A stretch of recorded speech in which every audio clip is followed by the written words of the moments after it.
Ekotango 1, teid 3.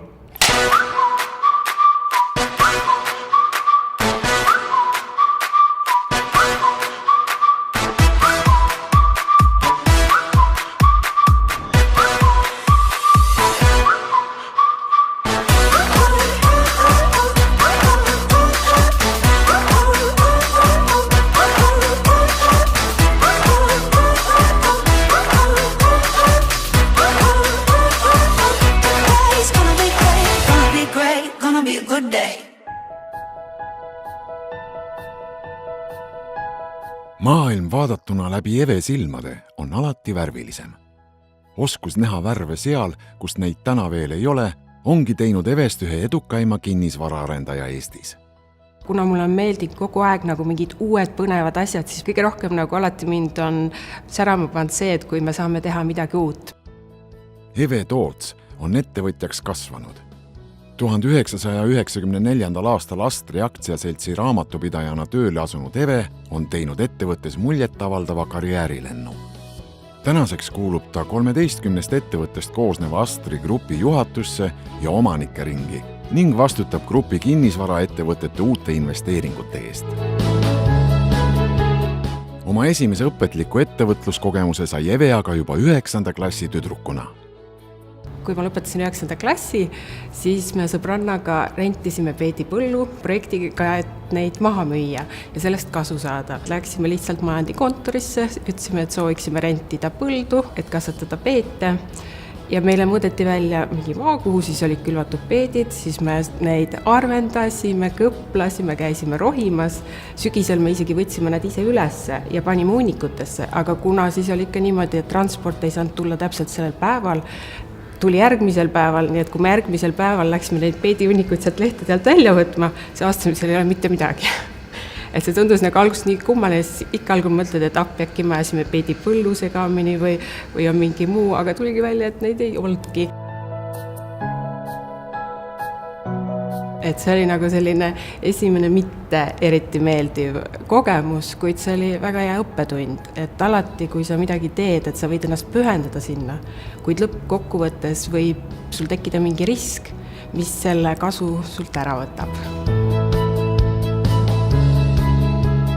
Nii nagu Eve on täiesti teistsugune ettevõtja, on Astri Grupp ka täiesti teistsugune ettevõte.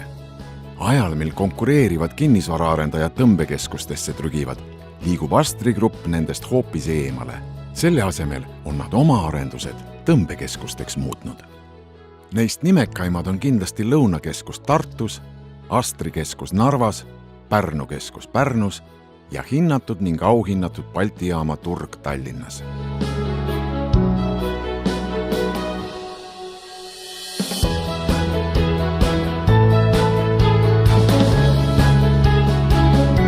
Ma ei ole ise suurem asi shoppaja, aga ma oskan hinnata, kui keegi suudab valmis ehitada keskuse, kuhu inimesed tulevad aega veetma.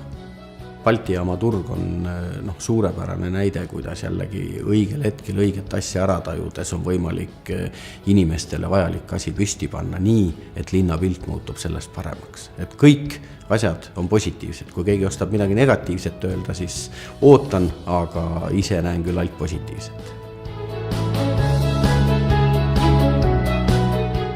Eve on teinud Tallinna linna paremaks. Sellepärast Eve kindlasti väärib selles finaalis olekut. Balti jaama turu puhul me peame nentima, et see tundub olevat hea äriprojekt, aga see on ka pagana vahva koht, kuhu hommikul minna pirukat sööma.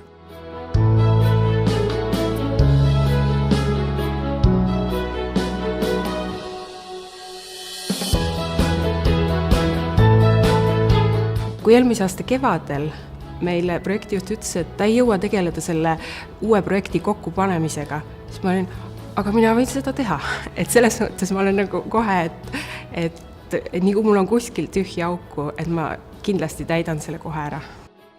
Ma arvan, et ma olen kaalutletult rahutu või ütleme, arukalt rahutu.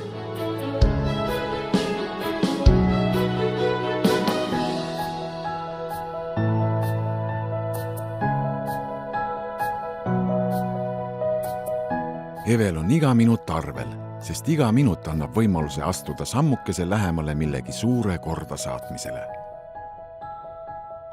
kui Eve aga kuskilt peaks mõne vaba lisaminuti leidma, siis saab see veedetud pere ja pisitütrega reisides.